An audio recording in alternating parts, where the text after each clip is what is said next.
Nem todos os dias são dias de glória no mundo da panificação caseira, mas com certeza fazer pão em casa vai te deixar bem mais feliz do que ler as notícias sobre o país. Hoje é o 4º dia do meu Levando a Quarentena e vamos ver como ele passou as últimas 24 horas. Ao contrário do 3º dia, de ontem para hoje ele não cresceu, mas a gente consegue ver que tem algumas bolinhas aqui na superfície e também algumas bolinhas nas laterais. Poucas, né? Mas isso indica que teve alguma atividade nessas últimas 24 horas.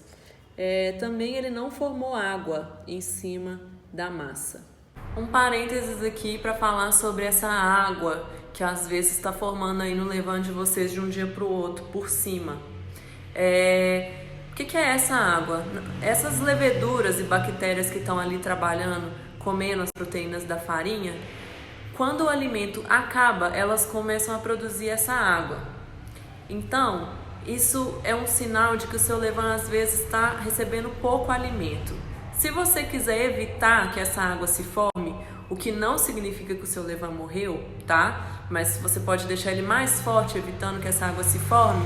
Se isso estiver acontecendo todos os dias, coloca mais um pouquinho de farinha na sua mistura todos os dias, ou descarta um pouquinho mais de levain para a gente diminuir a quantidade de bactéria e levedura que vai receber a nova alimentação. Fazendo isso, você pode solucionar o problema de um levain que não teve atividade nenhuma até agora, nem bolinha, nem cresceu, nem nada. Mas, se o seu levain não está formando água e continua sem atividade nenhuma, é importante você persistir. Você não está fazendo nada de errado. Igual eu já falei num outro vídeo, a gente tem a cozinha diferente, os micro-organismos daqui são diferentes, o clima na minha casa está diferente do clima da sua casa, a farinha que eu estou usando é diferente. Então, não tem como a gente ter os mesmos resultados sem ter um experimento perfeito, controle, tudo está acontecendo igualzinho. O importante é persistir, ficar repetindo o processo, em algum momento vai funcionar. Esse é um bom momento para a gente bater um papo aqui sobre frustrações. Esse é um sentimento que normalmente a gente experiencia muito quando a gente está tentando fazer o nosso próprio levain em casa, quando a gente está tentando fazer nossos primeiros pães de fermentação natural. Eu mesma, quando comecei a fazer pão, deve ter uns 4 anos mais ou menos, e antes de fazer meu pão eu comecei a fazer o meu próprio levain em casa também, eu tive que tentar várias vezes, não deu certo de primeira. Em muitos momentos eu estava fazendo coisas erradas, que eu não tinha informação suficiente. E para piorar tudo, como eu estava pesquisando muito sobre o assunto na época, era pão, pão, pão o tempo inteiro na internet, o algoritmo começou a me mostrar vídeos e fotos de pães maravilhosos o tempo inteiro, pães crescendo em time-lapse no forno, tudo isso para me deixar mais decepcionada.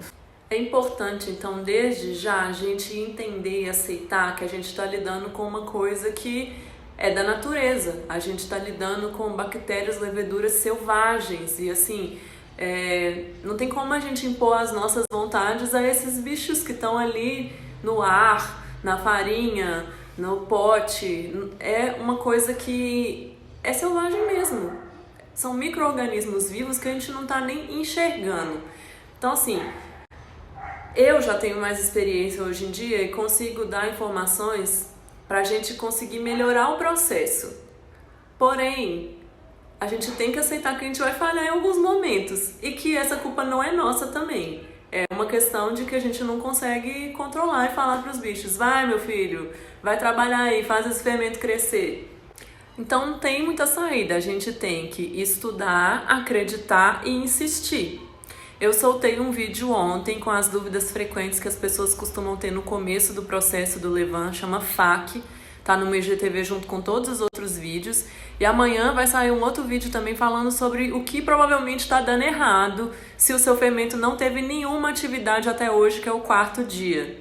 Mas eu tô falando tudo isso aqui agora pra gente também controlar as nossas expectativas e aí vai ser muito mais legal quando der certo. Realmente é uma sensação muito maravilhosa. Então agora, igualzinho a gente fez ontem, a gente vai tirar um pouco. No vídeo de ontem eu já expliquei porque que é importante a gente descartar 2/3 do levain antes da gente continuar a alimentação. O que eu tô chamando de alimentação aqui é o que a gente vai fazer em seguida, que é a gente dar mais água e mais farinha para ele. Mas para isso, repetindo, a gente tem que descartar 2/3 do volume que tá aqui. Enquanto eu tô tirando aqui, eu consigo ver que realmente ele tem algumas bolhas. Isso é um ótimo sinal. É um sinal de que tem bichinhos vivos aí dentro. Aí, como nos dias anteriores, o descarte a gente vai colocar na geladeira. Dá pra ver aqui pelo próprio descarte, olha, a quantidade de bolha. Isso é muito bom, gente. Cada bolha tem que ser comemorada. Tampar com plástico filme, descarte, e ele vai pra geladeira. Agora, a mesma coisa de ontem, depois de tirar 2/3, a gente vai acrescentar água filtrada. Mistura, para ficar mais fácil de misturar depois quando a gente entrar com a farinha. Ó, as bolhas aí. E agora, a gente vai colocar a nossa farinha. E misturar até chegar no ponto de purê de batata que eu tô batendo tanto nessa tecla. Como sempre, tampar com o nosso paninho, bem tampadinho. E agora ele vai descansar. São 24 horas naquele cantinho de sempre, quietinho, e amanhã a gente volta pro dia 5.